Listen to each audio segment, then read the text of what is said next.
Delhi high court ने CBSE को 8 सप्ताह का दिया समय। कहा, बताइए फीस वापस हो सकती है या नहीं। दिल्ली हाईकोर्ट ने सीबीएसई की परीक्षा टालने पर छात्रों से ली गई फीस वापस करने से संबंधित याचिका का निपटारा किया। कोर्ट ने सीबीएसई को निर्देश दिया कि वो याचिका को एक प्रतिनिधित्व के रूप में ले और 8 सप्ताह के अंदर यह तय करे कि याचिकाकर्ताओं को परीक्षा शुल्क पूर्ण या आंशिक रूप से वापस किया जा सकता है या नहीं।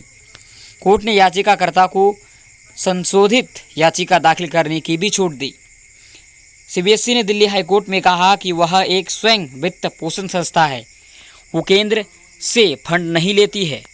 बोर्ड का पूरा खर्च परीक्षा शुल्क पर ही निर्भर करता है। छात्रों की परीक्षाओं के अलावा बोर्ड को इंफ्रास्ट्रक्चर को भी बनाए रखना होता है, ये सब परीक्षा शुल्क से ही चलता है।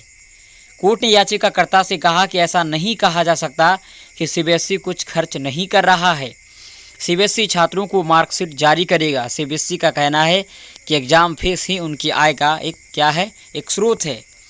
बता दें कि दिल्ली हाईकोर्ट में एक जनहित याचिका दायर की गई, जिसमें एग्जाम फीस माफ़ करने की मांग की गई। याचिका में कहा गया कि कोरोना महामारी के चलते सीबीएसई ने 10वीं और 12वीं की परीक्षा रद्द कर दी है। ऐसे में एग्जाम फीस वापस की जानी चाहिए। सामाजिक कार्यकर्ता और वकील दीपा जोसेफ ने यह जनहित याचिका दायर की है। याचिका में सीबीएसई के अलावा केंद्रीय शिक्षा मंत्रालय को भी पक्षकार बनाया गया है। दीपा के बच्चे भी इस बार 10वीं कक्षा का बोर्ड परीक्षा देने के लिए रजिस्ट्रेशन करवाए हैं। उन्होंने कहा कि 7 विषयों के लिए उन्होंने 2100 रुपये सीबीएसई में जमा कराए, लेकिन परीक्षाएं रद्द कर दी गई। साथ ही कहा गया कि अभी तक रिजल्ट भी जारी नहीं किए गए हैं।